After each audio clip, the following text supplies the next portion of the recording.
A special welcome to Bob Murray, Sir Bob Murray, actually, former owner of Sunderland, former chairman, Beacon of Light, where we are today. I've been around for a tour, I've been up to the barn for the football pitches and kids all around. There's a school as well up here, and it's a testament, I suppose, to your legacy, isn't it? And here we are recording this, and it's all come together nicely.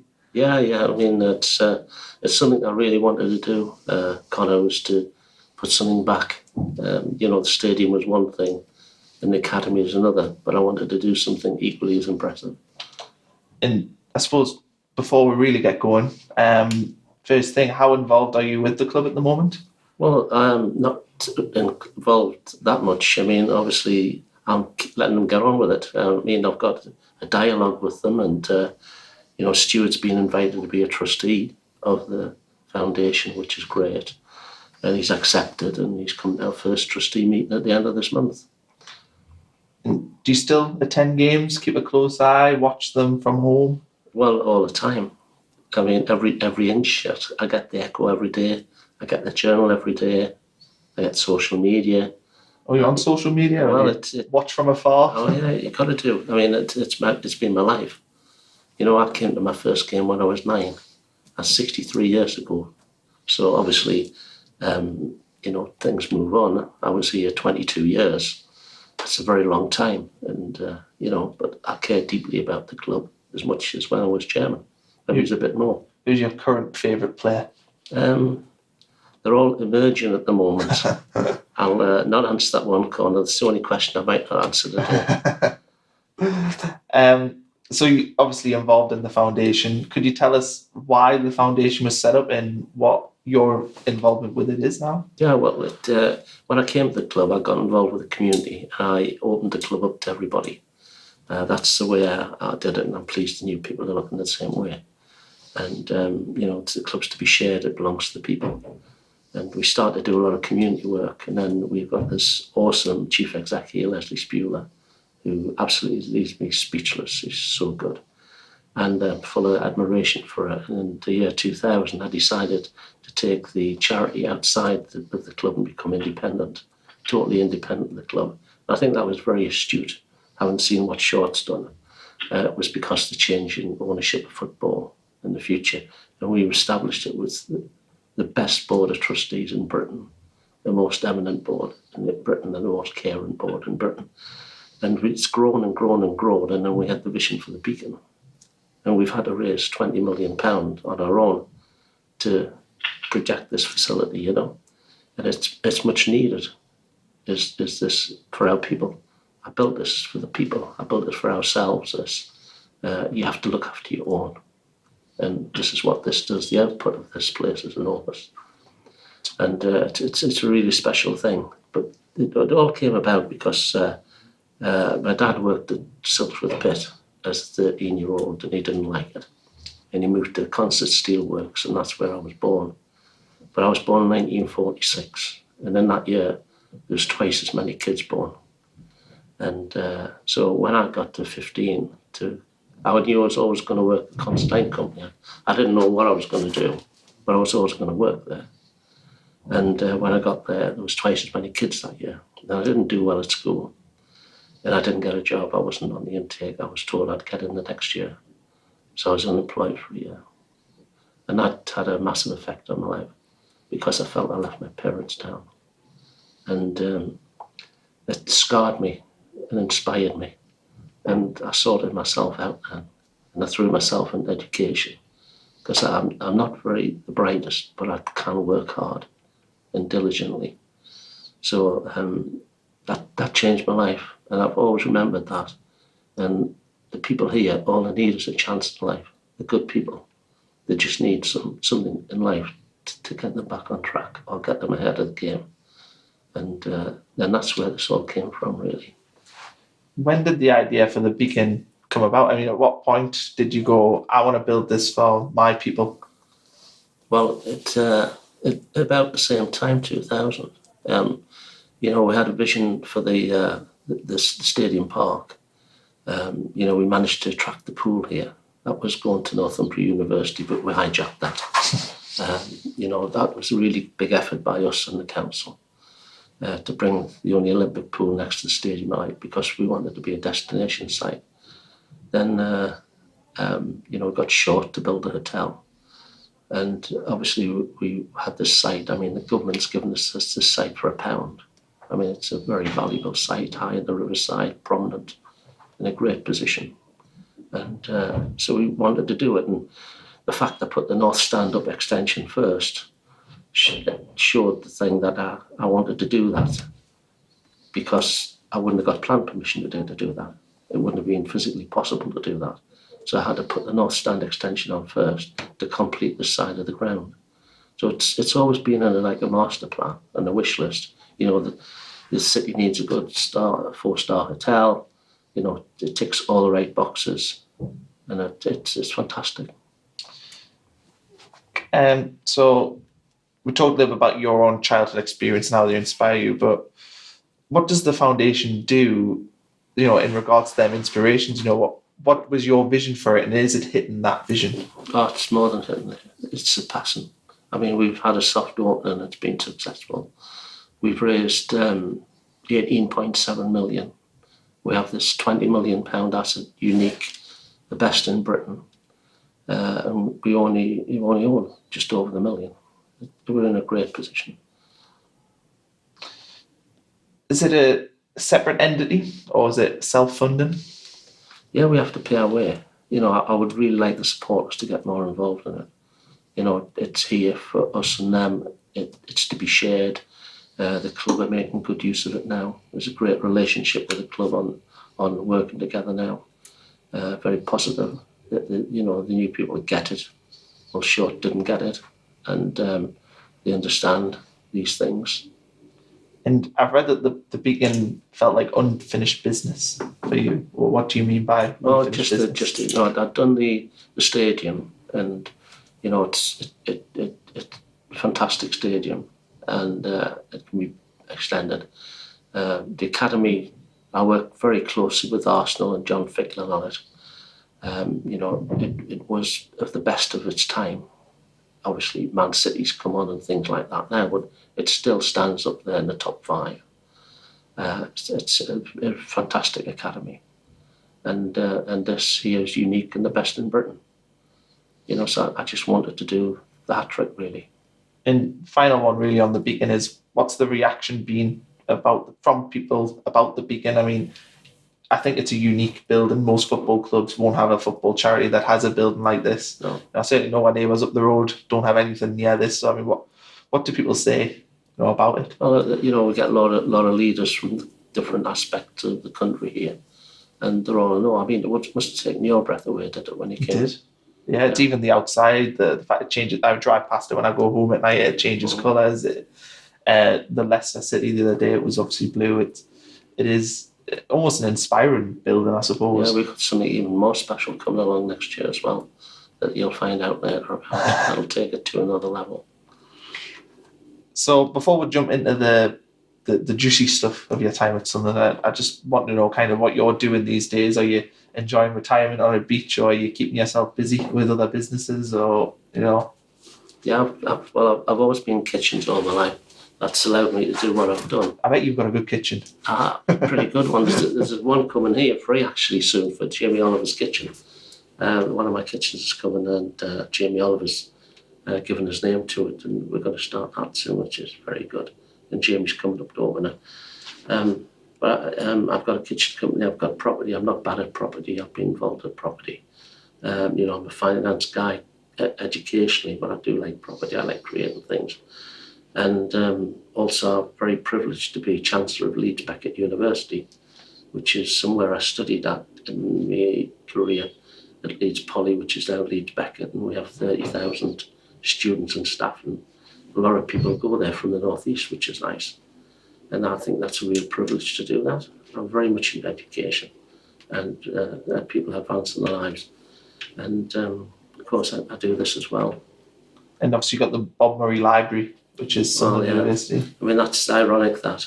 I mean, the university kind enough to do that for me when Lord Putnam was here. And it's funny because one of the things I struggled at in life was English. To become an accountant, you have to qualify in English. and I had to take English O level 12 times. Really? And today I can't really spell. I'm not a good speller. My secretary gets me out of jail. And it's funny to have a library named after you, isn't it? You know, it's pathetic, really. But that's been me Achilles heel, English. And you were born and raised in County Durham. Yeah. How did that shape, your life going forward? I mean, you talked a little bit about when you left school, but what about earlier than that, growing up? Well, I struggled a bit, actually. I was born in a council house, which I'm really proud of. I was an only one. Struggled at school. And, I was kicking around the streets like any kid would be. But, didn't have any money. I mean, I used to get the service bus from Concert to Park Lane, and there was 26 stops. And I used to do that because I was half price and I couldn't go on the excursion. Mm-hmm. In those days, there was loads of buses coming, excursions, and park up in Videss Street and things like that, because my dad brought me to my first game when I was 9. I was always going to be a Sunderland supporter. He made sure that. Sometimes I wish he was a Man United supporter. But it wouldn't be as fun then. I tell the Arsenal that, I love certain clubs, and Arsenal's one of them. And I tell them that they know nothing about football. They've never been relegated. Yeah, you never know until you've been through them bad times. Well, we've got a degree in it, like, but I tell them they know nothing. They've never had that experience. In the early 80s, you obviously wanted to get involved in football. What were those early meetings with Tom Cowie like? A divisive figure in Sunderland's history. He's a what, sorry? A divisive figure. He divides opinion. Yeah. Well, that sums Tom up, actually. His widow, Lady Cowie, has given me £500,000 for this place, which is fantastic. And that's that side of the Cowies. Tom, what happened was there was been some trouble in the boardroom, and I read in the paper that it had been settled. So I wrote to Tom Cowie. I didn't know him, and asked if I could come and see him and see if I could help the club in some way. And he said yes, and he brought me to his office. He sat on a tall chair and I sat on a small chair. And he invited us to games, and if we'd done okay, he invited us in the boardroom for a drink. And then in '84, in the summer, he picked the phone up and he said, I want you on the board, and I want you to sign a bank guarantee. So I talked it over with Sue, and we decided to do that. That was the summer of '84. So Tom was very autocratic. He wouldn't suffer people. He was short on patience. Obviously, it was very difficult in the boardroom. Continued troubles. And of course, Laurie came along. Tom had Laurie. And he was always after a big name manager. He tried for Bobby Robson, Brian Clough. At the time, you couldn't fault his ambition, but he went for that. And of course, we had Laurie along then. We'll definitely talk a little bit about Laurie McMenery in a minute, but in terms of taking charge of the club in 1986, I mean, what did you inherit? And I suppose I also want to compare that to what Stuart Donald's inherited. I mean, what was the difference between you and him? I think chalk and cheese really are. I mean, football wasn't as big then as it was now. It's just a world product now. Yeah. I mean, it was in a downward spiral, wasn't it? 80s, 90s. Oh yeah, with trouble and things like that, and decayed stadiums. You had all the disasters of, Heysel and Bradford and Hillsborough. The catch up for, a neglect, lack of investment and advancement. The horrendous issues. Those massive repercussions on these old, run-down stadiums and way of working them, and crowd behaviour. But I mean, I came into, Tom had gone the distance with Laurie, and he'd had enough, and he rang me and he said, if you get up here within 2 hours with a cheque, you can have the club. It wasn't total control. It was about less than 50%. But there was a very, obviously, to do what I had to do, I had to have control, because it was me putting my hand in my pocket for myself.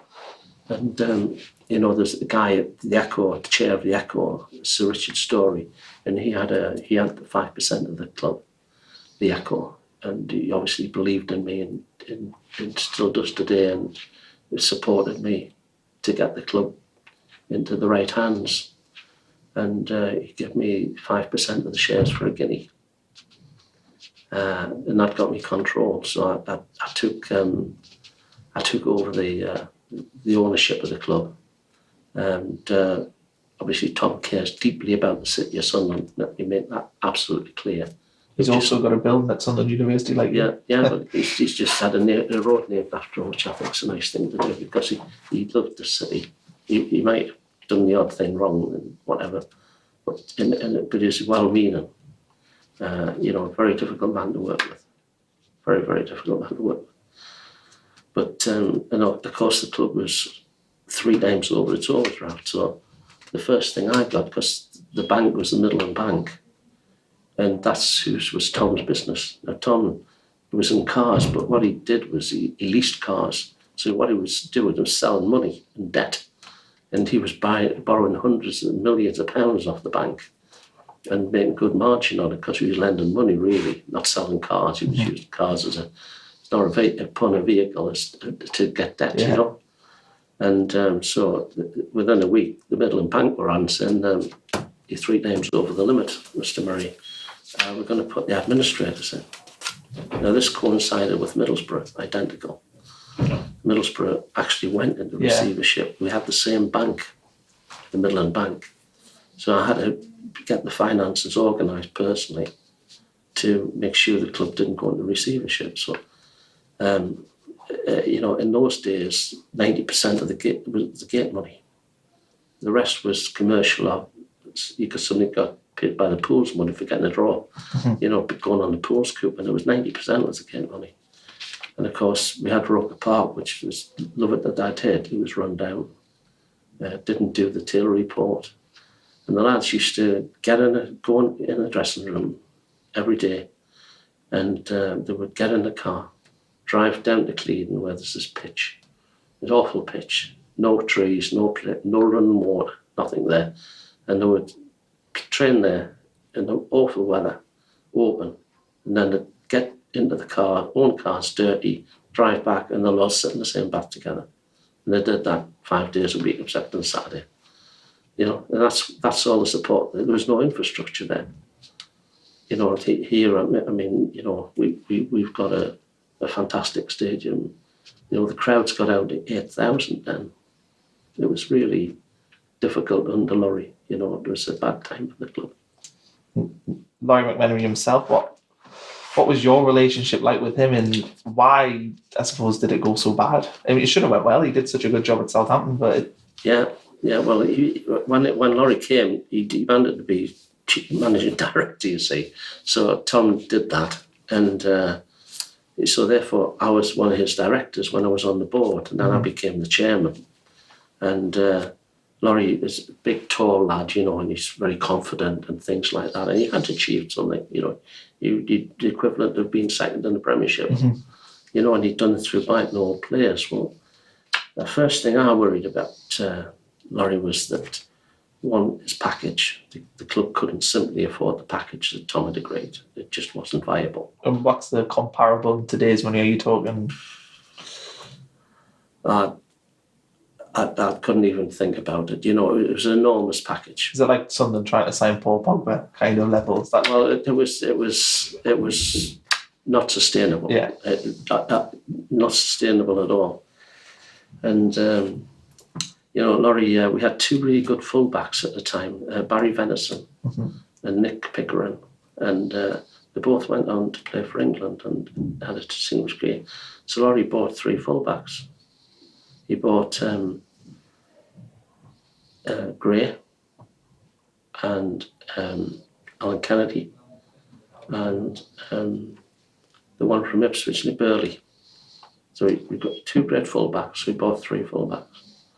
And I had one of the first board meetings I went to, because I've got some really good stories. The first board meeting I went to, it said to Mr. Cowie, if you let me sign 5 players, if you let me sign Swindlehurst, Gates, Gray, Kennedy and Burley, I'll get you out of this division. And he did. He got us relegated. He kept his word. Because there's two things shouldn't have left Southampton, you know. Laurie McMahon being a Titanic. And that's, but he was very difficult to deal with. I had a real trouble to get him out of the club because he just wouldn't take a settlement. And, you know, I had to pay him off personally at the end. So we had Bob Stogle as a caretaker of the club. How does that come about? I mean, I think that's almost something that's not really talked about, the fact that he came back. I mean, how did that come about? Did he just offer his services, or was there more to it? I'd never met Bob. You know, I'd never met Bob. I presume he must have been almost a hero, though. Oh yeah, I mean, what a lovely man. And I rang him up, and he lived in Carlisle. And I decided to meet him at Preston. And I went to Tickle Trout Hotel in Preston, and sat down with him. And there was only the two of us. And if you look at Bob's history going back, he's always gone back to clubs. Carlisle, Blackpool, Charlton. He's always, and you can understand why, because he's such a gentleman. Mm-hmm. And he's got so much honesty about him and integrity. And you know, he asked him to come back, he agreed. And you know, he never talked one time about money. He never mentioned one thing about money. And Bob used to get awful migraines, you know, really painful migraines. And you know, so when he made that magnificent gesture, he stayed at the end of the season, and we just didn't do it. It's no fault of his, because he had that horrendous inheritance from Laurie, and he did the best that he could, and he certainly put everything into it. So I made him come back then when Denis came. He used to come in the boardroom, mm-hmm. and just be part, because you know, he lived for football. It's like a drug, you know, and to have that, you know, and it was wonderful to meet a guy like that and to work alongside him, and a real privilege. You mentioned Denis Smith there as well. He was brought in for the third division campaign. I've actually met Denis before, and he talks very fondly about Sunderland and his time there. So, you know, what was the high point of his career, you see, if you look back? The high point of Denis's career was that. I mean, it was an easy decision. I mean, obviously Bob couldn't do it full time at the age of his health, and it was easy. I never knew Denis obviously neither, and we met in the Yorkshire Dales late very one night secretly, and you know, Denis is a very honest man and very hard working, and at York he'd got over 100 points when they got promoted, and he'd done quite well in the league. He knew the league, which I think is very important. He knew the league, he knew what was that, and he's a very combative guy, very competitor. And of course, he came, and it was a dream, and we're up by Easter. I mean, we had to very much get ourselves together, like the lads here have this summer, you know, to start again, because I had to sit down individually with 26 players at the end of the season before, on a one-to-one basis, and do the dirty or do what had to be done. And it was very difficult, you know, and we needed to bring some new players in, and we couldn't get them all in that quick. So we got off to a bit of not the best of starts, but when we took off, we took off. I think it's similar to now. I think Mick McCarthy used the analogy of it being an oil tanker, and it's going the wrong way last year, and eventually when you turn it around, it goes, and that feels like it's what you did, and that's obviously the hope. Yeah, well, it's the right decision. And Denis was perfect for the club, and he did a great job up to that stage. Yeah. Who was the most important signing? I suppose people look at Marco. I paid too much for him. I paid 80 grand. I still tell him today. You made a canny pocket on him though. Well, I could have made more. You know, Denis went back to York like they all do. What a signing John McPhail was. Mm-hmm. 23.5 grand. What a signing he was. He was fantastic. And Marco and that, you know, and we brought in some good players. And I still see Marco at the day, but I think he's getting a bit cheeky. I was with him and Kevin Phillips recently, and he said to Kevin, who was the best between me and you? And I don't think that's a good question. Probably have to be Super Kev, wouldn't it? Yeah, well, I think so. 30 Premier League goals. I think so. Golden Boot of Europe. So, yeah, Marco was a great signing and a great club lad. So, those 2 promotions in 3 seasons must have been amazing. How do they compare in your era to the years later on? I mean, were there is enjoyable? Well, yeah, Sunderland's a fantastic club, with the support we had, I think we had 30,000 for the game we went up at the end. I mean, turn the club around like that. But obviously, it was too early. The second promotion was too early in essence. We weren't ready for it. We hadn't improved the playing squad enough. We hadn't put the infrastructure in, the scouting system, the medical, and all this wasn't up to what it needed to be. It was archaic, and it came a bit too quick. It came by accident in a sense. I mean, we obviously wanted it. We had a good run. The first season we were mid-table and got settled, and the next one we went for it. We had a good run. I mean, the playoff at Newcastle was perhaps the high point. I was going to mention that one. Well, it was maybe one of the happiest days of my life, I think, really. Because do you want to go through that day, beating the Mags on their own ground? Well, it was really nice because the next day there was the National Garden Festival at Gateshead opening, and I had to go. It's one of the jobs I do, is go around the North East, and we had to go there. Well, it couldn't have been better. It couldn't have been better, and it was really good because we knew Swindon were in trouble. You see, we knew Swindon were in trouble, so we know it wasn't just that victory got us in promotion. It didn't let us into Wembley. It got us promotion, and we knew there was something could be about Swindon. We didn't know what at that time, but by the time I went to Wembley, I knew what was going to be done. So do you want to tell us the story of? I mean, people watching this might not know what was happening with Swindon. So do you want to explain what the circumstances were at the time? And you had to do that. Lou McCarthy, I think, was the manager at the time. Anyhow, I don't know. But there was nothing to do with Lou, by the way. It had happened and it got out. And so the Football League, as it was at the time, took a very bad thing, which it should do. And their promotion at Wembley would be in doubt. So the situation was that we got through the playoff final. Newcastle decided to make a legal opinion and appeal that they should go up. Because they finished third. Yeah. They finished third. So they said, on competition rules, they'll finish third. We should go up. Sheffield Wednesday, who got relegated, thought they should stay up. Mm-hmm. And we, because we got to Wembley, thought. So the club actually got promoted at a hotel outside of York before Wembley, because I went there with my legal advisor and we worked it out. And the president of the Football League at the time was Bill Fox, the Blackburn chairman, really proper football guy, And Bill says to me, Bob, don't you bloody lose at Wembley today, because you'll give me so much hell, He says, do not lose at Wembley, because if we'd gone up, there was no decision to make. And of course, we didn't turn up. We didn't turn up. It was awful. Did the players know? No. Dennis Smith didn't know. No, so it wasn't a case of they were thinking, nobody doesn't knew. matter what we're doing. Nobody knew, because I couldn't let it get out, you see. I no disrespect to anybody, but I had to be my own counsel. Yeah. And I knew that we'd got promoted the Thursday before Wembley. So I'm sat at Wembley and it's not going well and I don't feel anything. I'm sat there thinking I'm going up.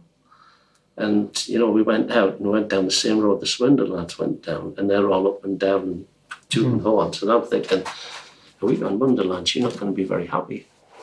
Because the league had to go through a procedure that they couldn't get. So how do you get the lads in the change room? But at what point do they know? No, I rang Denis. I came to Sunderland on Monday. I said, there's going to be an announcement made, and it's going to be good for us. I drove to Sunderland on Monday, and that was it. But we weren't ready for it. I think we went to Norwich the first game, got beat 3-2. I mean, we weren't. The club wasn't ready for it. We weren't ready at any front, commercially, financially, physically. We just weren't there. And of course, we came back down. What were the circumstances around Denis leaving the club in 1991? Well, we sold Marco and we brought in Don Goodman and that, and and other players as well. Denis reinvested the money in a number of players. And So was that a decision you and him made to sell Marco to improve the squad? Marco had scored a hat-trick at London, and lads at Palace had seen this, and had come in for him, and it was Marco's decision. We didn't need the money. Marco at the time, he's in there, got him England B cap. He's a really nice guy, family guy, very intelligent, and couldn't speak highly enough of Marco. And he decided he wanted the opportunity because he's got a new wife and he wants to get on with life. So he decided to go to London, and that that was that. But what Denis did then wasn't good, and I think we were at the bottom of the league by New Year. And we just seemed to lost it a bit. I mean, had a few very successful years, and that so you decided to let that go. And then one of the quirks of football happens, that one of the Rovers things happened. So the sort of things take off a bit. You reached the cup final. 92 was a second division side and lost Liverpool. But what are your memories of that day? I mean, that would be... Well, I think the whole thing was funny. The team in the league were rubbish, and the team in the cup were good. So Don was cup tied, and Don's a good lad, but so he can't play in the cup games. Our best player, our dearest player, shall I say, and we lose in the league. Yeah, we take him out of the team and we win in the cup. So, how do you stack that one up? But anyhow, obviously Don, like the team weren't doing well in the league. I remember one game I was there, and I think it was Watford or something like that, and Don had taken a penalty at the Fulwell end, and he missed it, and the whole of the Fulwell end looked up at me and shouted "Murray out." So quite obviously, I'm not very good at penalties. Yeah, So. We had the situation. I mean, we weren't safe until 2 weeks before the cup final. I think we'd got a draw at Blackburn or something. Is that right? I don't know. Anyhow, we weren't safe. And so here I am with the caretaker manager, and nice lad that Malcolm is. Malcolm isn't a manager of a club like Sunderland. And I know that. And I'm having to make him the manager. I had to make him, I couldn't let him go to Wembley and not be the manager. So what was the day like at Wembley? Well, it was, I got the job of looking after the dignitaries, so I had to do my work the night before and everything. We did it right in style and professional, as you would expect this club to do it. And I always remember that the only one person who spoke to me after the game was John Major, who came over and gave us some commiseration and wrote me a letter later. But it was, the winner takes all at Wembley. Mm-hmm. The winner takes 99%, and that's it, really. If you go there and lose, it's not good. I want to jump into the Peter Reid era, which is probably the most interesting of your time at Sunderland, certainly the time of many ups, and obviously a major down as well. Yeah. But can you give us an idea of where the club was at when he was appointed? Well, I started the stadium, to look for a stadium because I knew it was no good at Roker Park, The club had no future there at all. It was a non-decision. And obviously you don't get stadiums on the top shelf of B&Q. And I started to put a lot of effort into that. And, I've had a lot of trouble attracting managers to Roker Park because of the infrastructure, the medical, the stadium, the money. It wasn't that's like Steve Coppell to come, and people like that. And the journey looked at it, but I couldn't attract a good manager, not a blue chip manager. I mean, you could get anybody to come here, and within reams, you'd get a top guy here. I don't know why so many of them's not worked out recently. I think it's quite unbelievable. And but that's one of the things about having built the stadium right in the academy. You won't find a manager who won't say good things about everyone who comes in once you've looked around the facility. I've got no excuse of being successful. I've got a great club, fantastic support, great facilities, great infrastructure. They all say that, but we can't win a game on a Saturday. So we were struggling, and really, when you're in the game, really it had a real big fallout with Peter Swales at Man City. Massive fallout. Peter would very headstrong if he believed in something. I heard he occasionally fell out with a few people. Yeah, He did. And, very headstrong. And he'd left Man City in a bit of a cloud, to say the least. And obviously, some chairmen don't like to have a manager that's very combative. There's enough up and downs in football without having somebody that's confrontational. You don't need it. And anyhow, so we were in trouble, and they decided on Peter. And one of the directors went and did the deal with Peter. And he came and he did a fantastic job. I heard Paul Hetherington had a big role in that, and he's somebody actually who's going to be coming on the podcast, but I was interested to get your take on his role. Paul's a top lad. I got very close to some of the press lads because I thought, I need these guys, not to write things about me, but to help my club. Yeah. They've got a relationship with players, managers. They've all, more managers got favourite press guys and things like that. And Paul was with Pete, and Paul's a fantastic lad. He's one of the best guys I've met in football on that in media, and he did all the groundwork for that. Yeah, that's right. He's just retired, actually. Has he? Yeah, he just retired. So there's with Peter, you see, he came in. I remember one day we beat Crystal Palace 1-0. I couldn't believe it, but they beat them. They had the whole game. I mean, what a job he did. It was absolutely fantastic. How important was it that we stayed up that year, and what would have changed if we fell into the third? Would have been back where I started, wouldn't I? And think there'll be any coming back for you? I'd stayed at Sunderland. People ask me, 20 years and 2 years on the board. I mean, the 2 years were volatile, to say the least, with Laurie and Tom. It was horrendous. That was my induction, how I cut my teeth on football with Laurie McMahon. And, they say to me, would you do it all again? And I say, I'd bet your hand off. I've got no regrets. I've given 20 years of my life to this club. I've got no regrets at all. I've not enjoyed every minute, but I'd do it all again. So where do you think we would be then if we didn't stay up that year? We would have got promotion next year. Yeah. That's what we'd have done. And then start again, keep going. Peter's credit for staying there. Peter's credit for that,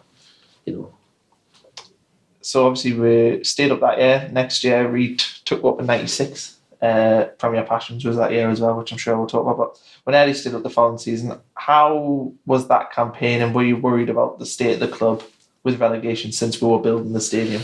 I wasn't. I found it ironic. That was typical Sunderland. We had more points that year than anybody else. More points than I think we had 40 points and went down. It was ridiculous. And the worst game was Wimbledon away, where, I'd been out with Sam and Man the night before for dinner with him and his wife and my wife. And, I just thought they weren't going to be at it, Wimbledon. But the lads just didn't, their nerves got to them. It was definitely the nerves. We lost some silly games that year as well at home. Yeah, it was there's good points. I remember Tony Adams getting sent off and things like that. But Peter fought, and we just didn't have enough. But I wasn't worried about the stadium, because I know how big this club is. Mm-hmm. I know that. Say probably averaging 15,000. That season before we sold out two games at 23,000 capacity. Mm-hmm. One was against that team 6 miles away, and the other from Man United. We didn't sell out against Liverpool or things like that, the Arsenal. We said 23,000, and I'm building a 42,000 seater, and I've got plans to take this at 49, by the way. I'm still working on that at the same time. And so there's no doubt about that. The new stadium effect, fantastic. But the facilities and the whole thing and the experience of going to the game, I was not worried about that, Conor, at all. That was not a worry. I'm going to talk a little bit about the stadium properly in a minute, but I sort of want to touch back on sort of that time period. And could we have stayed at Roker Park? What would have happened if you couldn't have built it here? No, we were going down. If it had to become all-seater, right? And the capacity at Roker Park, all-seated, as it stood then, would have been 14,000. It's nowhere near. Well, it's not. And where do you go from that? It's decaying. It's a 99-year-old when we knocked it down. I didn't look to knock the ground down. It wasn't. My dad took me when I was 9, and the game was against the Wolves in the 50s, and they were the top team. And you didn't think this little lad, a 9-year-old, was going to knock his ground down, did he, my dad? But anyhow, it had to come down. It was a no-brainer. When we moved to the stadium in 1997, obviously you must have felt a range of emotions, but what was the first game against Ajax like? I know we nearly didn't have the ground open. Is that a true story? That's true. It's not as bad as Spurs today. I don't know what's going on at Spurs. We're 6 months behind, aren't we? I just can't believe what that is. But I mean, we took the ground, and as you know, we dug down. It's much bigger on the inside than the outside. That was a brilliant decision, because we don't need all that steelwork, all that infrastructure. It's just concrete pads. And so that was a really big saving. And a lot of clubs do that now as well, don't I they? wonder why. And so we did that. And obviously we set a very tight timetable because lots of new stadiums are coming out of the ground. And we decided that most of them are wraparound. I didn't want a wraparound stadium like, Bolton and Stoke and all that stuff. I wanted a proper stadium, just a statement for the city. And it was a tight time sale, but I remember John Fickler, he's a great guy, John Fickler. And he, just before the kick-off, he was getting bloody tarmac down. And some of them had tarmacked the gates up so they couldn't open the turnstile. And they got the ticketing wrong. So I went to the box to the game, and somebody sat in my seat. They put all the rows one out in the stand on a ticketing glitch. No, I remember what happened with regards to the consultants. They mistook the first row, which is disabled, and miscounted by a row. So they'd all done this, and we didn't know about it until I went out and tried to get my seat. And there was one of the punters one of the lads, in my seat. It wasn't a corporate seat. He'd come from the tier below and got moved to the front row of the upper tier. He thought he had a good seat. He thought he had a good seat, but he wanted Ajax, and he wanted a proper club. At the time, Ajax were a big club at the time, and I wanted something like that. The other thing was the people that built our stadium also built the Ajax stadium, so I'd gone to Ajax to learn from that, and spent some time in Amsterdam. The Amsterdam Arena was built by the same construction company that built the Stadium of Light. You had Status Quo. Yeah. Doing the pitch. How do you arrange that? You used to actually have music before every game. I remember for a good while. I mean, why Status Quo? Was that it wasn't a that I conscious liked decision? them. It wasn't that I liked them. It was just the sort of mass group that was big name, and it was good. It was a good choice. I think Leslie Callaghan came up with the song. The Prokofiev. We had Prokofiev. The Dance of the Night. But I thought we wanted something like Eye of the Tiger, like Leeds played that. It was really nasty. And I thought something like that. But Leslie Callaghan, she put a couple of songs in front of us to consider, and we chose Prokofiev. That was a good decision as well, wasn't it? Yeah, it's still played now. Isn't it fitting? I mean, people's copied that. West Ham particularly was one that I remember copying it, but you also had Ready to Go as well. I mean, them sort of decisions, they might seem minor, but for me growing up, them songs still mean a hell of a lot to me. Yeah, I mean, I think that was a good choice. Yeah. I think there's a lot of good things happened at the same time simultaneously. It was just, I think it was almost, I mean, the way it worked, it just fitted everything that happened to the club at the time. Was when we played Dance of the Nights, there was fear from the opposition. It certainly felt like that. We could be anybody on that given day. And I think the music, the before games, the atmosphere there, it all just was a giant juggernaut. The name of the stadium, the whole thing. It all just came together. They're all very well thought out and carefully and considered. you know, good board of directors. So How did you build the stadium for just 23 million? I mean, people talk about that now. I think the extension actually cost nearly as much as the stadium itself, but, you know... Well, the extension was about 7 million. We took it up to about 29 million, that's 49,000 seats. Yeah. How did you get it such a good price? Is that your meticulous, you know, going through things yourself, or...? Yeah, well, the whole board did. I mean, we wanted to have British steel, for instance. For instance, the steel that built the stadium light, I wanted it to be British steel. So we went to the steel company in Teesside, and we got the steel at half price because they wanted to promote British steel, and they used the stadium light. And we went to Ibstock, the brick people, and we got bricks for next to nothing, and that's what we did. And we built it very professionally, and we knew what we wanted before we started, so there's no extras. And we did a really good job on it. Did you come in on budget? What was the... Yeah, we bet a couple of million over. But, it was well thought out, you know. The board had thought about everything early on, so they fully considered it. You know, we were working with the Arsenal at the time a lot. You know, they learned a lot from us operationally and things like that. And we copied a lot of their academy, and they copied, our things. Do you have any regrets with the stadium? Is there anything you wish you'd done differently? If you're being critical, there must be one thing that you wish you could change. I wish I'd put silver taps rather than gold taps. I was going to mention that, actually. I bet you people ask about the taps. They didn't last a fortune. Yeah. But no, I've got no regrets about anything, really.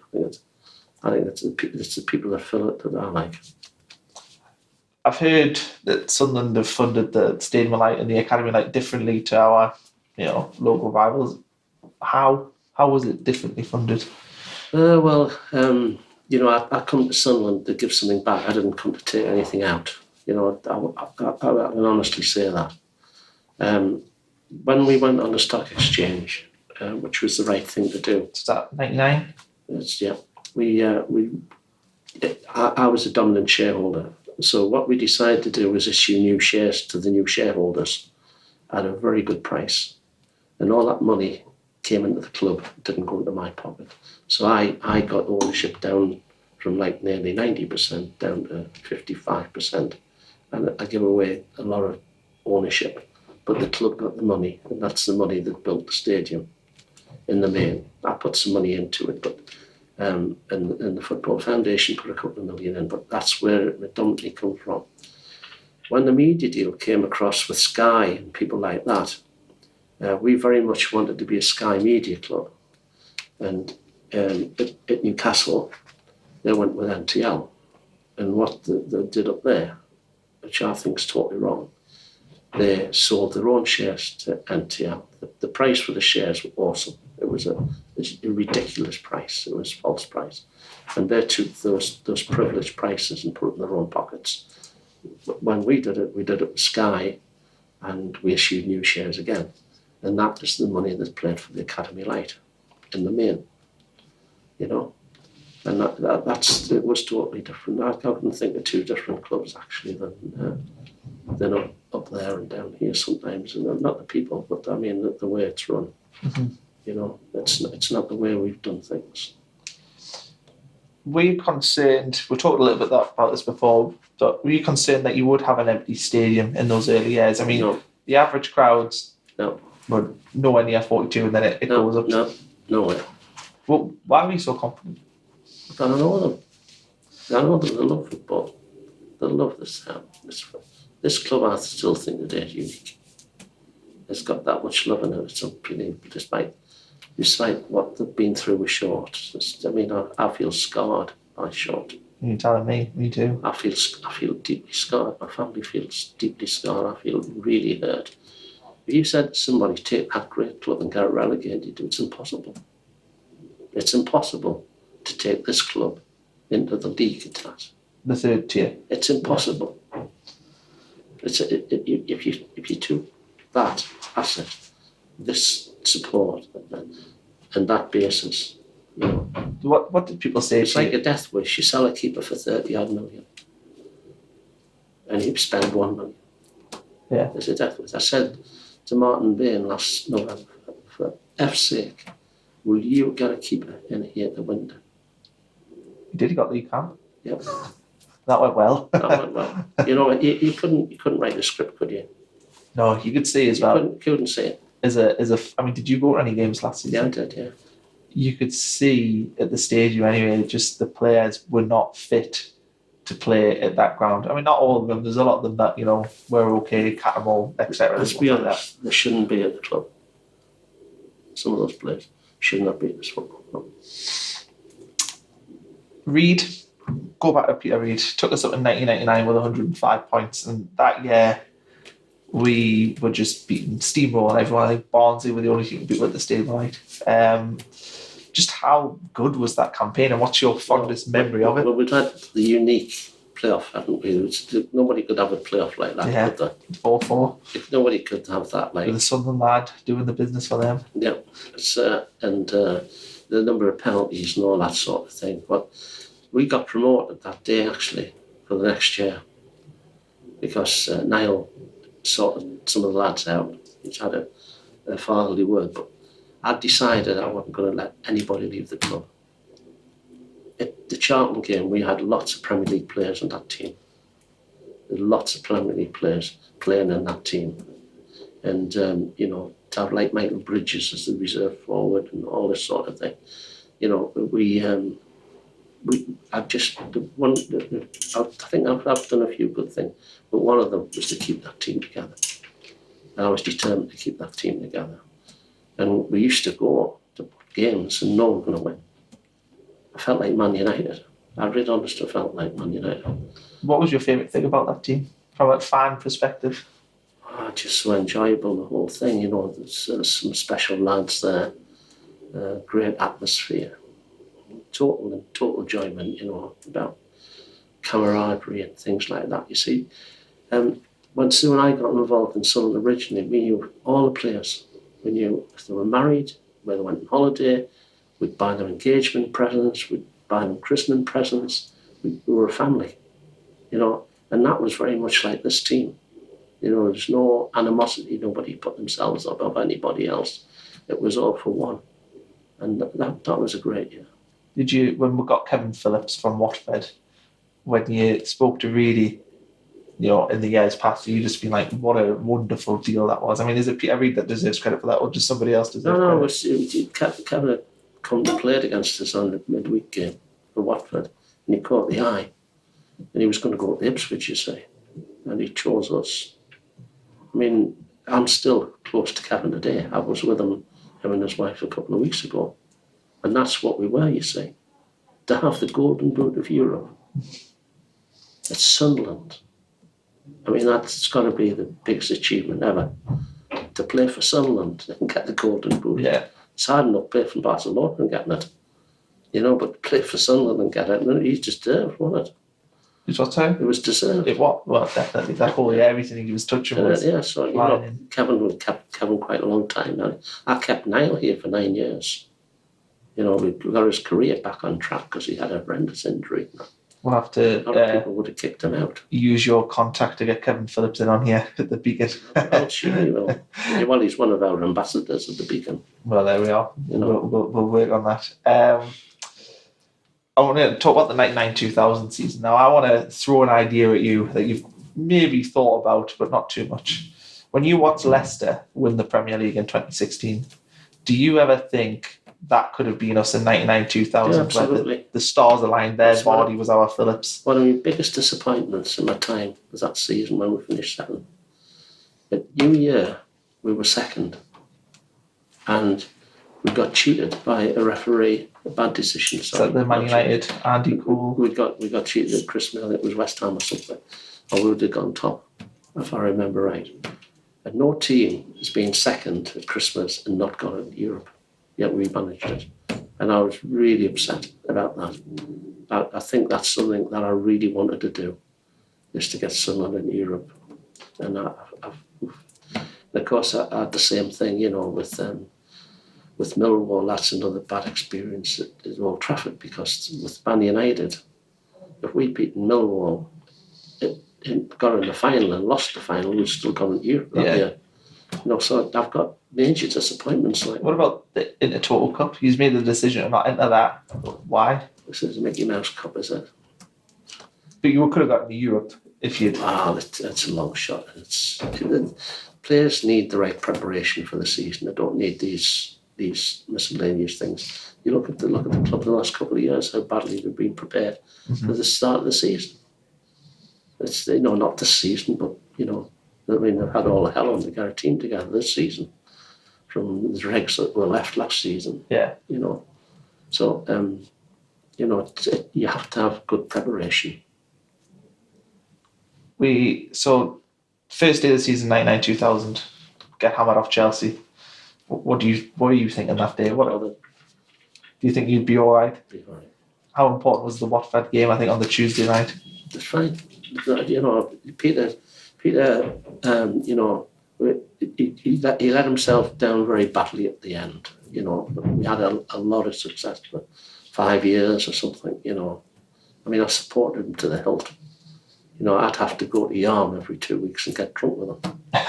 It was a very difficult job, that. But thankfully it was only during the season, it wasn't during the summer. You get some time off to rest. I got recuperation, like the players. What about other results that year? There was obviously the win against the Mags. That must rank up there in your favourite. Yep. First derby at the Stadium Light. Yep. How was that? Yep, I can do that. Yeah? Yep, I can do that. But, we had good results in Newcastle as well, so during around the time. The 2 seasons were fantastic, yeah. The following campaign, obviously 2000, 2001, we sort of, I don't want to say we reinvented ourselves, we didn't, but we added some players, Don Hutchinson being probably the most important one. What did you make of the team that year? Stefan Schwartz, 99-2000. What a player. Yeah. Steve Bull. What a man. What a player.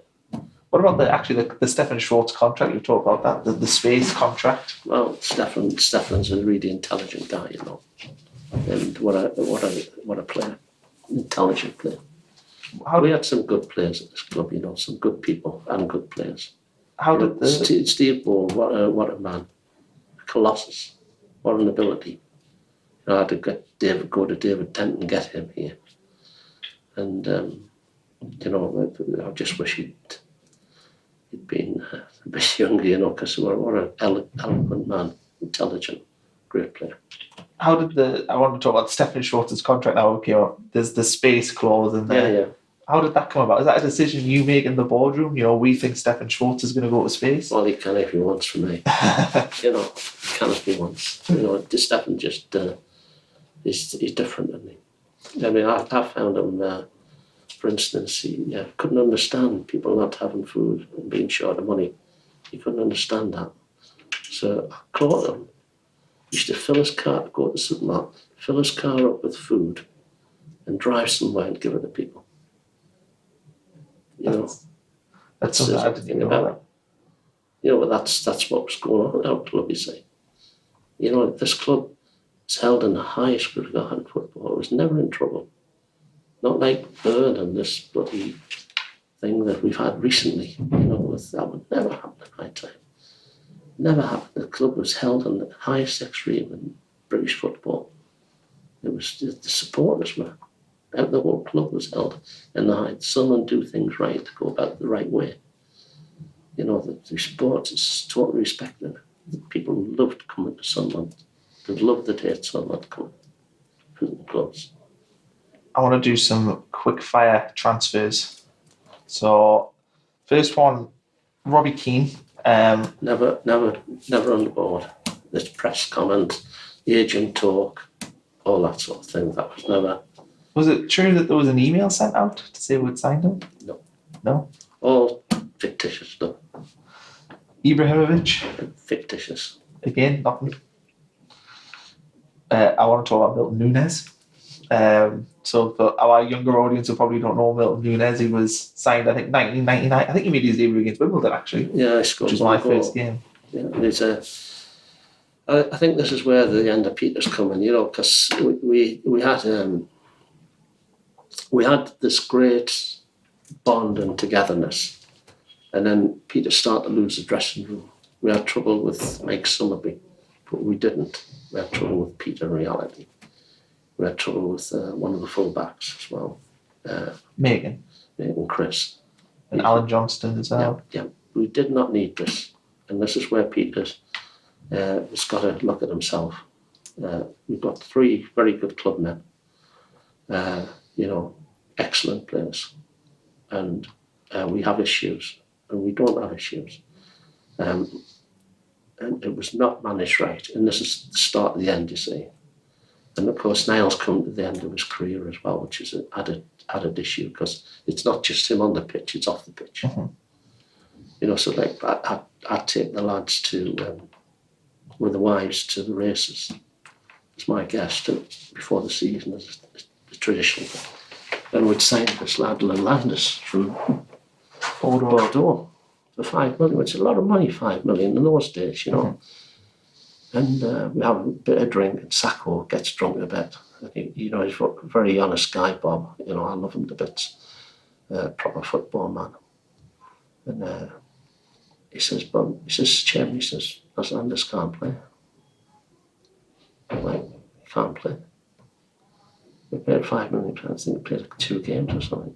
It's not just that. He's like on 4 years contract. Loads of money, and nobody else wants them. Mm-hmm. And this started to happen. So we start to lose the dressing room. We're bringing in players and a lot of money.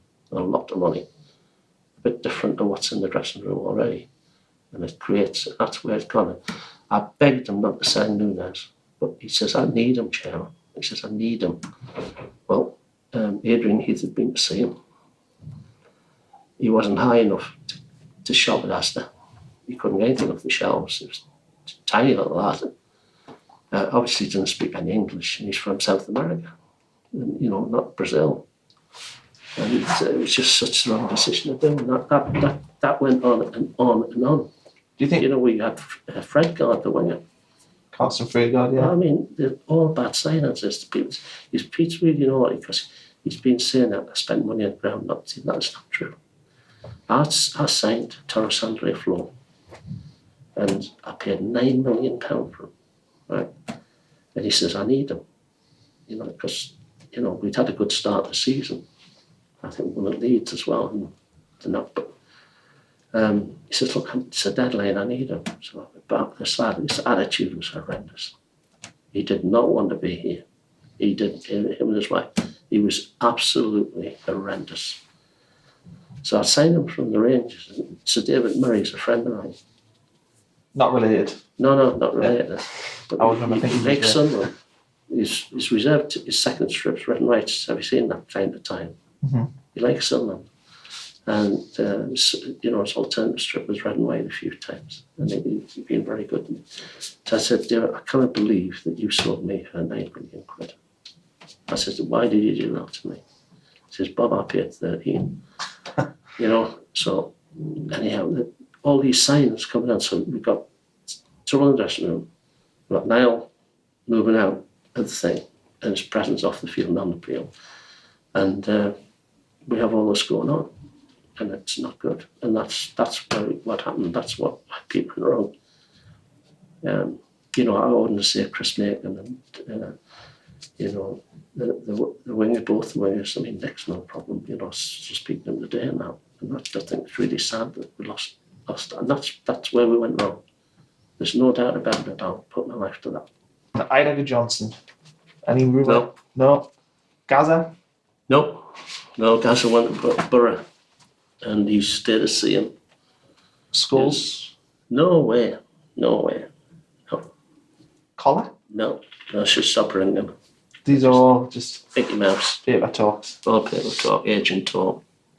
I also wanted to, I was meant to bring it up before actually, the Premier Passions. Something's got a documentary coming out soon as well. But how was Premier Passions for you? Did you like it? Did you? Yeah, Leslie Callaghan came up with the idea. She was trying to grow the brand. Sunderland's sometimes people's favourite second team. It's people have got an affinity to something, they identify it with, the type of support we've got and how vocal and passionate we are and understand football.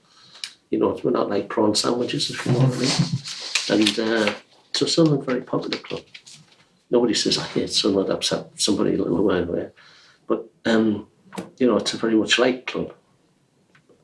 And we're trying to grow the brand and do things, and came up with this idea, and we embraced it. And Leslie managed it very well. The Academy of Light opened March 2003. Mm-hmm. Was that unfortunate that the club were on a down one at that time? I mean, how did it feel that you were getting this amazing facility, but you were actually going down into the championship? Ironic, just like opening a stadium and we've gone down the league. Yeah, it was ironic, but it's a 100-year asset. It's always going to be there. It's paid for. It's a great one. It's, we bought a dairy farm and added to the field. We ended up there to come up with it, we did all the embankments and stop the wind and planted the trees. And the academy's beautifully designed to keep the press separate from the players and the youngsters at one end, the adults at the other, have central facilities in the middle. It's spectacular. How did the plan for that go? Was it as meticulous as the stadium? Yeah, more so. John Ficklin was very hands-on about it. We had a great builder, the same builder that's built the Beacon of Light. They're very good. And what was your vision for the facilities? Obvious, it's the academy, but do you sometimes wonder why we haven't quite produced as many players? And we have produced quite a lot of them, but did you look at it as a factory? I left this club with two young boys down there. And they were both in the World Cup. Two Jordans. Yeah. When I walked out of here, there was two very young boys down there. And one is going to be particularly the best keeper that we've had for 40, 50 years. And the star of the World Cup. And we have, an England captain, a Liverpool captain, and a young man, Jordan Henderson, who knows how to conduct himself and is a great ambassador for the city. How upset are you that they aren't here? Well, gutted. Because I think of them two players in particular, I know from people I've spoke to that neither wanted to leave. No, they didn't. That must... But I can't blame them for 1 second. I think they've done the right thing. Not because of money or the career, because there's nothing here to keep them. If Niall Quinn had been on the team and Peter Reid was the manager, and we're all as one, they would have stayed. But that didn't happen. The chairman, people don't know who the manager is. It's revolving doors. The chairman doesn't come to the games. He doesn't talk to the players. He doesn't treat the players right. He doesn't buy them presents for the... It doesn't meet the wives. This is this football club. It has to have affinity. Go down the road and see a proper chairman. Go and see Steve Gibson. I was just going to say Mike Ashley there. No. Ellis Short makes Mike Ashley look good. You think? They do. I don't think I know. Well, we'll talk a little bit more about Ellis Short later on, but I want to go through the 2002 to 2003. What do you think changed? I mean, you touched on what changed is in the silence. That's the answer. Was that the culture of the club changed? It changed, yeah. It stopped being what it was good at. Do you think you could have been more ruthless in getting rid of Peter maybe a little bit earlier? No. Peter wanted to go. He wanted to go. So would you have kept him? Obviously it's very unpleasant. You've got the players down there, you've got some of the old ones, you've got the new ones in, you've got the new ones in who don't really want to be here, they're here for the money. Like Flo and that, the whole thing, he went to Newcastle and had a bad day, and Pete definitely wanted to go. So if you could go back, you brought in Howard Wilkinson, that obviously didn't work. That was like suicide. Was that one of your biggest mistakes? It certainly is the biggest. You see, I'd watched Howard when he was at Leeds, and he won the Premiership. Yeah. It was the last year of the Football League. And he won that, not with a great team. Vinnie Jones was playing, and Strachan. And he won that. And you got to win the Premier League, you must have something, mustn't you? Mm-hmm. And then he became England technical guy. And he looked after the England team a little bit from time to time, yeah. You would think he had the credentials. So here I was faced with a dressing room that's not happy and not a lot of control and discipline. right?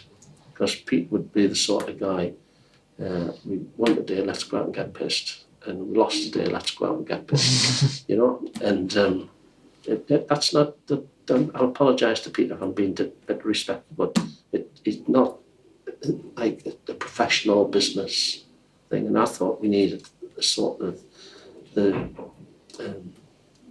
disciplinarian of Howard. That's what I thought. And I got it absolutely 100% wrong. When did you know you got it wrong? In about a month, I think. So did you grit your teeth to stick with it and just hope it changed? He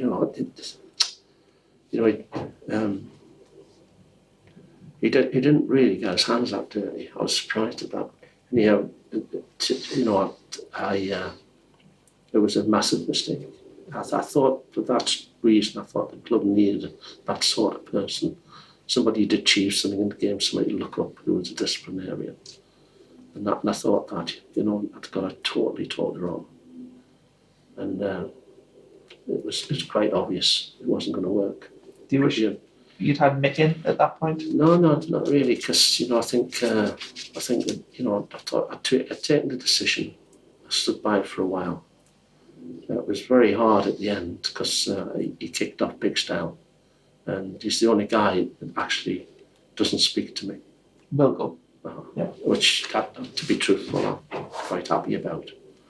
But if we're at a big function, national or something like that, and he's there, he won't, which is fine, I can understand him being that way a bit, but he doesn't speak. Did you still have the ambition and stomach to remain here after that relegation?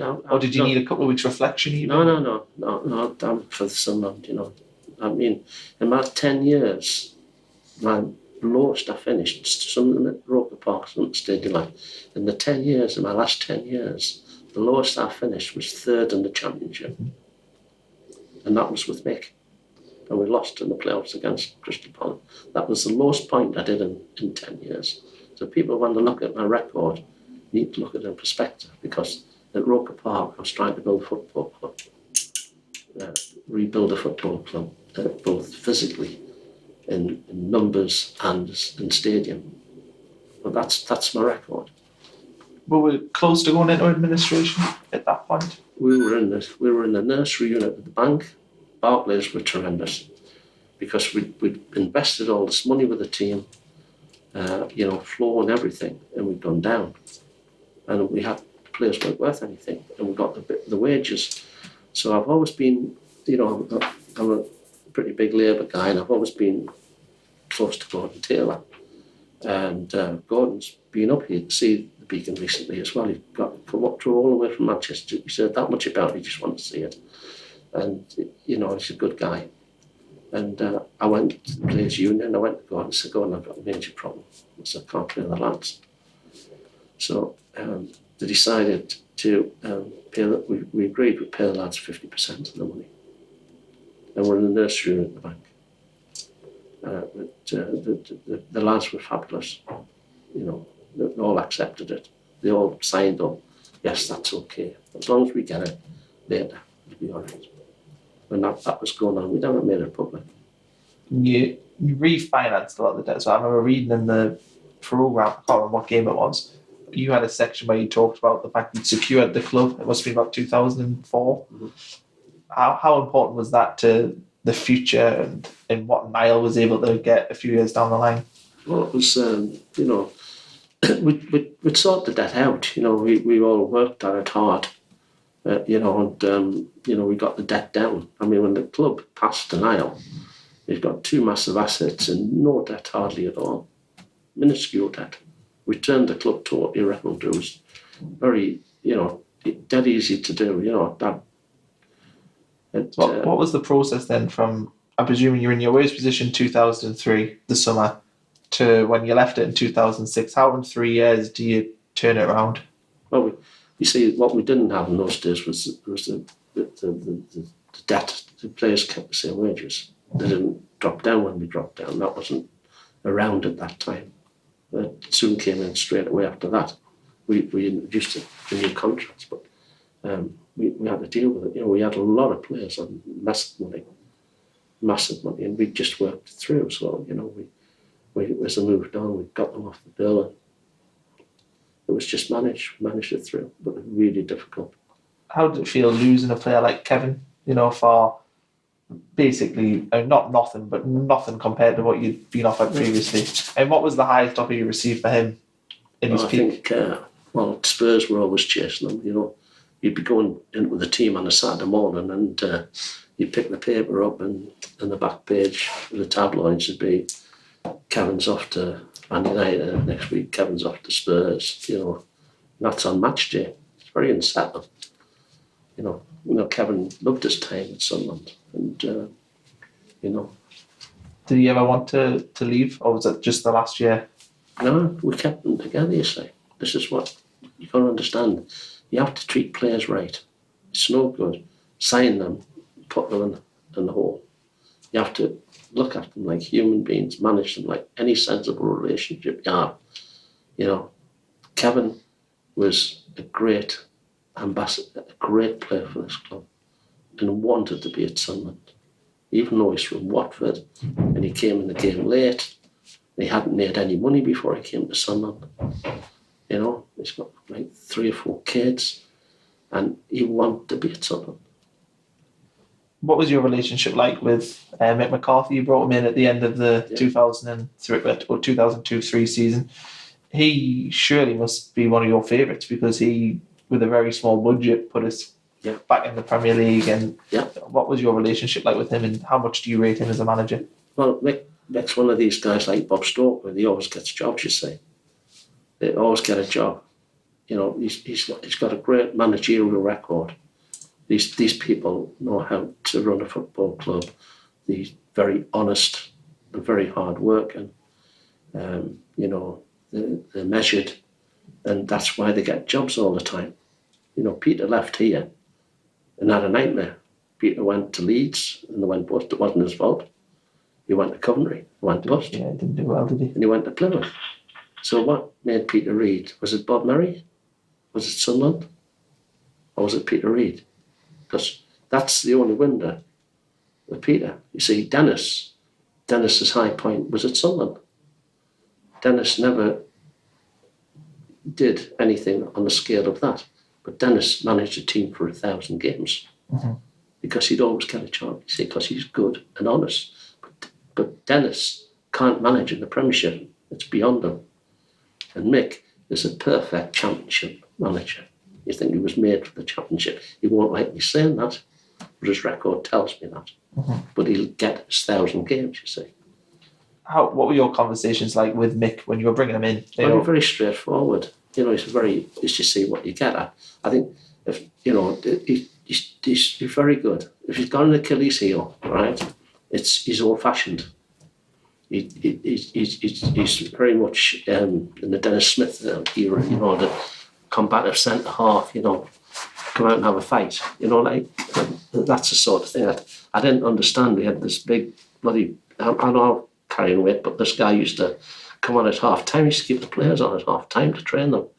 Did you remember that? I remember, yeah. I didn't get that. I couldn't get that. The lads who had been playing first half stay on the pitch to warm up, and I didn't get that. That sort of thing is old-fashioned to me, you know. But Mick's got a record that speaks for itself, shall I put that way.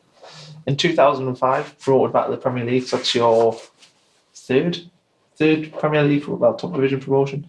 Did you expect to get promoted that year? Yeah. Was that like, you know, we didn't have the money for it.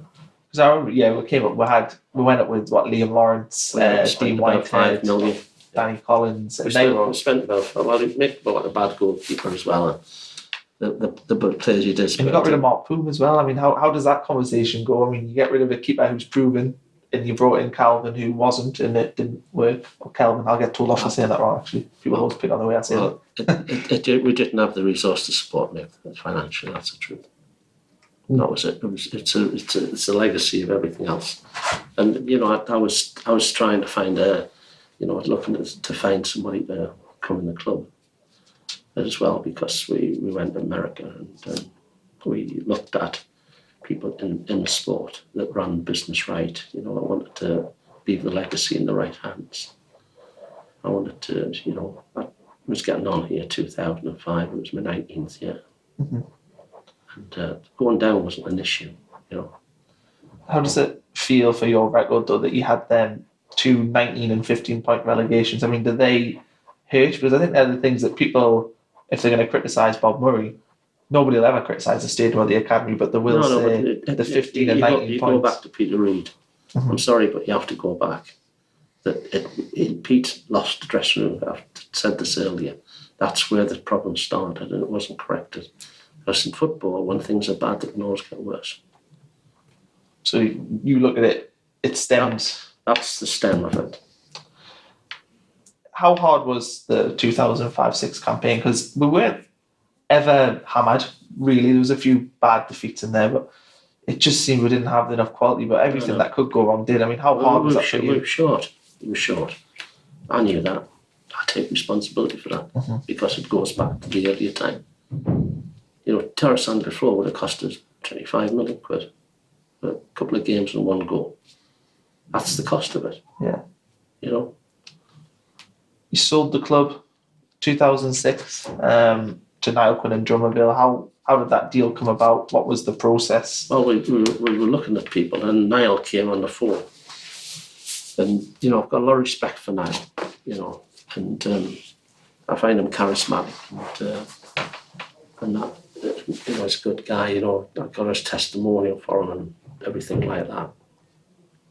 And he came on the phone and he says, I'd like to invest £1 million. I said, no, they don't want to do that. He says, you want to buy the club. That's what you should do. So he thought, oh, okay. So he went away and got an Irish consortium. Now, my whole point of view, I sold the club for next to nothing.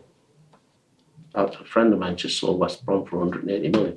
I sold this club for 10 million and I got 5 million. There's nothing like what I've put in this club. But I'm not here for that. So I wanted to leave my legacy in the right hands. So I couldn't think anybody better than Niall Quinn. Like, he's been here 9 years. He knows the patch. He loves living in the northeast. I like his wife. You know, I like the whole thing. Then I can go and leave here. Not like Hall and Shepherd up there who give it a risk joker. They're like 200 million off the cities. And the, you know, and they've taken all the money. You know, like you couldn't write it, could you? You know, but I didn't bring Ashley into my club. I brought Niall Quinn in my club. So I had to vet all these Irish. Now, as the Irish go, they jump like a box of monkeys. There'd be 8 in the consortium 1 minute, 10 the next, and 6 the next. And the names would change. And I had to meet each one because I'm not going to sell the club to somebody who has a questionable Irish past or something. Do you know? That guy put 20 years on to get it in the bin like it has last year. Yeah. And therefore, that's what I did. You know, and I'm thankful I passed it on to Niall. It's a shame he didn't stay long. That's the issue. Were you surprised that he left as quick? Well, disappointed. Did you see him as a 20-year? Well, I didn't see why not. You know, like it's not like, oh, I don't like Sunderland, living in Sunderland, like some people say. He bloody lived here. He knows the club from inside out, seen me build a stadium, knows the fans, held in the highest regard, rightly so. You know, why wouldn't he stay? How do you feel that he was the one that brought Ellis into the club? There's 2 things now I'll never forgive him for. He brought Max Burns in, then he brought Ellis Short in. And I'll never forgive Niall for that. Did your relationship with Ellis Short at the start, did you have a relationship with him from the beginning? Yeah, I want him to succeed, don't I? You know, like... did you meet him? Yeah, I met him. You know, I think I went to Portsmouth game or something and met him. Yeah. And I sat down with him. I put on the trustees here. I invited him to be a trustee of the foundation. You know, I like the chairman of the club to be on the... but Niall was on the foundation here. But when he went, he resigned immediately, which I don't think he should have done. Because it's not... Sorry? It's interesting that he resigned. He resigned from the foundation because he's a very generous guy now and means well and cares about people, you know. And when he took over the club, I made him trustee, and he was very supportive of Leslie's Buell and that, you know, and all that.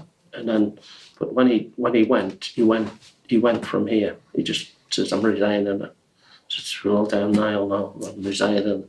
So that must have been his relationship with that. It's not that we want to pry too much into I this. don't know, but to me, that we're independent here, the club, and we've got the same challenges every day of the week, whether you're chairman or not chairman. So that Niall did that. How proud are you of your legacy? And I sort of want to. One of the things that sort of cemented that to me was when I was talking to Stuart Donald and Charlie when they took over the club, and they were saying, you know, we get a club that's got one of the best stadiums in the country, probably top 5 academy as well, if not top 2. They're getting a solid support base, and all them sort of things stem from, you know, you can see the difference from before you took over to after. They're all the things that you did, and Ellis Short and the people after you haven't really added to that. The stuff that Short's been destroying it, but actively and purposely, I believe. I mean, we were getting 49,000 when the 2 Kevins, because don't forget Kevin Ball, he's my captain, you know. Not Kilban. And he's just, you know, they were, you know, we got 49,000 every week. I had to bring the lads in here for a pre-match at 12 o'clock. They couldn't get through the crowds. It was impossible. You know, I got 29,000 for a reserve game. I remember. I was there. You know, it says, you know, we played Liverpool in the Centenary Cup. We were the champions of the Football League, and Liverpool, I think, were champions of the whatever. Anyhow, we qualified to play each other in the Centenary game here. And Julio was the manager and a lovely guy. And we played Liverpool reserves here and got 30,000 or something, the same season or something. And we played them and we only got 20-odd thousand. So he came up to me in the boardroom, he says, the crowd's lower than the reserve team, he says. He says, they obviously like reserve team football around here. And with a smile on his face. But who would have got 29,000 for reserve game? No, it's unheard of. Unheard of, isn't it? And do you think the world of football looked up at that? You know, the people say I did good on the ground, but I also built a club, you know. I built a club of guys trying to destroy. I built a football club that got 49,000 people. And we used to sell out every week. I remember the early days under Peter Reid where... Sell out every week. What do you think Ellis Short did then? What do you think... What would your major criticism of him be? We got a week. You know, do you think it was the fact that he brought the wrong people in, trusted the wrong people, spent his money in the wrong... I mean, because he did, he spent money. How many times? Who would give the Canio a job like that? No, that's true. Who would appoint the Canio and not ring me and say, what do you think, Bob? He'd never asked me for one. I don't mind that, you know, but who would put the Canio in charge of football club? Who can say Martin Neil's no good? How is he no good? How is all these people no good? How many named man? Steve Bruce, he's a bit like Mick, he's got a job for life. He always gets a club, Stevie. How is he no good? How is all these people no good? Well, Coleman, how is he no good? There's everybody in the army's out of step but him. This guy Short is the most unchristian man I've met in my life. The most unchristian. I've seen him, right? And he happens to have all the shout at my football club. But at least he doesn't now. No, thank you. What do you think about the way he left it then? He left it... Well, he's gone and taken, I would think. I think he's taken the goalkeeper money. I think he's taken the parachute money. He's taken the parachute money again. And I think he's seen a way out. And I think these lads have taken a risk coming in. And I think he's taken money off the table. He's seen money, be it their money or be it parachute money, he's taken as a way out. Do you think... What's your views on the new owners? I want to see what you think. Well, I don't know them that well, but you know that they're opening up and, you know, have a conversation and, you know, keep in touch with Tony, and you know, I want them to succeed. You see, I've got nothing here. You know, I'm the life president of the club, but I've got nothing that I would love them to be successful. I mean, I saw Tony yesterday. I said to Tony, "Is there anything I can do for you? Just pick the phone up. Whatever it is, I'll do it. You know, because I want you to succeed."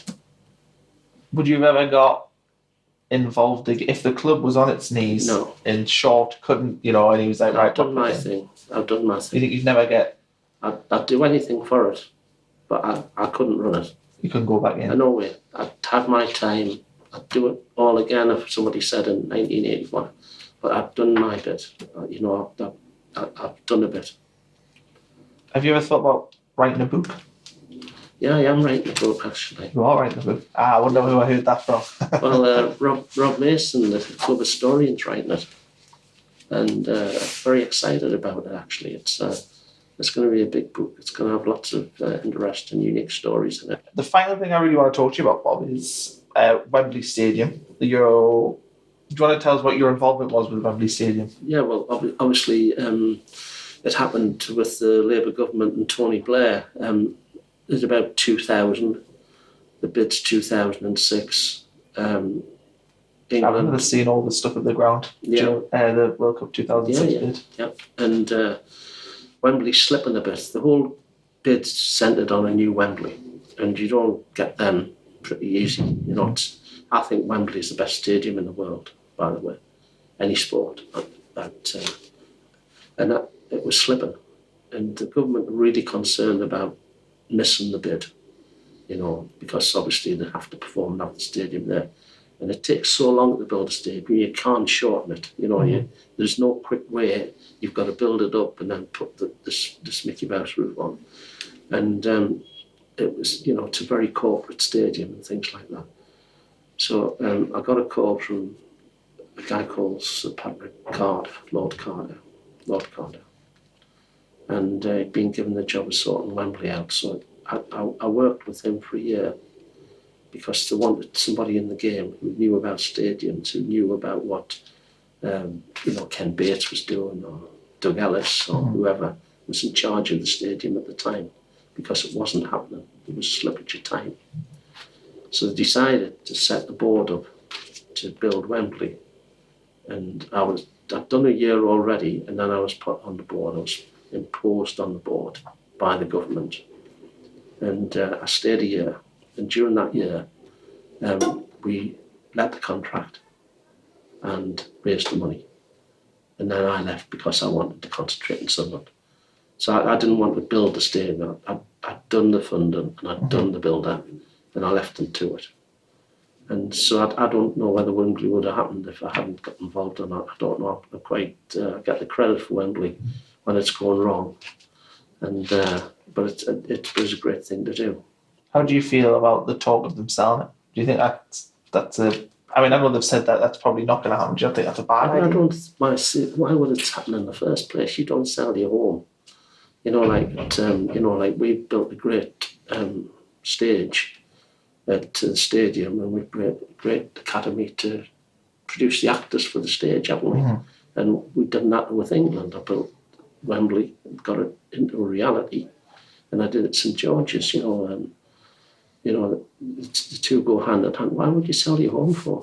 You're not going to change the home. You're not going to start to play rugby or something. Mm-hmm. Your game's football. That's where football is. It's the home of football.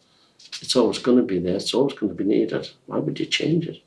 I don't understand that, but there again, I don't know enough to comment on it, to be truthful. I don't know why you rent a place when you can own it. The manager funded already, and the debt's going down. It's not a financial stone, you know.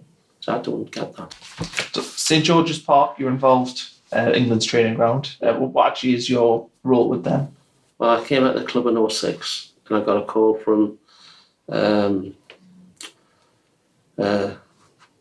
the FA, and I was told to go to the House of Lords to meet somebody. They said they'd got a job for me. So I went to see Lord Treesman, Sir Dave Richards, and they said, we want you to build St George's Park for us, which is the home of English football now. And I was the project director. I was the only person on the board not from the FA, and obviously I've got building experience and things like that. So I've spent 6 years building it, and I'm really pleased and proud of it. I think it's a fantastic facility, and it's starting to show the benefits now with the England team. They've, for the first time, got a permanent home with leading edge medical, and the facilities. I mean, the pitch there that the lads train on is identical shape to Wembley. It's got the same sunlight, the same sun in there. It's got the same grass, the same mound. It's got everything. That's the meticulous of St George's Park. Is a special place, and it's starting to make me look at the success of the England younger teams now. We've got a great stage, and now we've got a fantastic facility there. There's 26 England teams train there. Mm-hmm. And it's the right thing to do. We got there late. It's ironic enough, the guy I succeeded from was Howard Wilkinson, who started. It spent 2,000 to start to do it. I mean, it's in Burton-on-Trent. It's 300 acres. And it was the ancestral home of the Bruin family. And he started to do it, spent 20 million. And I was called in, I put what he did in the bin because he got it in the wrong place and it was the wrong facilities. And everybody should go and see it. It's a really special place and it works. Did you model it on the academy? Do you take ideas? It's on a different scale. We've got a 200-bed hotel. The medical is leading edge, world's leading edge. It's professional to a T. It is the best in the world. The final thing really I want to talk about before we sign off. Stadium lights at 49,000 at the minute. Top tier currently isn't open because there isn't quite the demand. Do you see a day in your life where there'll be 66, I think it is at the max? Well, maybe it's not in my life, but somebody will come along and own this club. I watch Man City very close, and I watch what they're doing in the city as well, and how the club's run and everything. And an owner like that's very capable of coming to Sunderland because we've got something to offer, we've got potential. They can easily have a 66,000 seat stadium. Mm-hmm. We've got permission for 55. All you do is take the roof off, build it up like the North Stand, and you're away. There's little disruption, little cost, and it's possible to have a 66,000. And that's the way I left the land. That's why it's designed that way, and that's why I put the North Stand on first. And that can happen. That must be protected at all cost. So whatever they do around the stadium, it must be monitored to not impose like they did at Roker Park and put Roker Park was built in fields and then put houses right next door to it. Mm-hmm. We mustn't do that in Gretchen again. So that needs protected. And I've had a meeting yesterday with the leader of the council and the chief executive, and they've got it on their radar. They're very much aware because there's a master plan for Stadium Park, which is the right thing to do. I support development, but it's got to be the right development. It doesn't curtail the capacity of the club. The legacy needs protected, And I think we're pretty much done here. So, Bob, I want to thank you for coming on and doing this. Obviously, it's been wonderful that we've shown around this facility as well. And we've been plenty of kids have out playing basketball and tennis and God knows what else. And I also want to, I think from Sunderland fans, thank you for giving us the stadium, giving us the academy and giving us a football club to be proud of. I mean, even when we've had the dark days of Ellis Short, the one thing we've been able to claim is the fact we've still got a beautiful stadium, albeit with pink seats, but a beautiful stadium that now has nice red and white seats. You've got an academy, we've got facilities that are able to attract, players and managers still to come to this football club. So I think, irrespective of what anybody thinks about you and your time, I don't think anybody could ever take away what you've left Sunderland, the city, and Sunderland, the football club. So I want to thank you for that. I also want to thank you for coming on and giving me 2 hours of your time. And I really appreciate you talking to Roker Report. No, thank you for asking me. Okay. It's been an honour.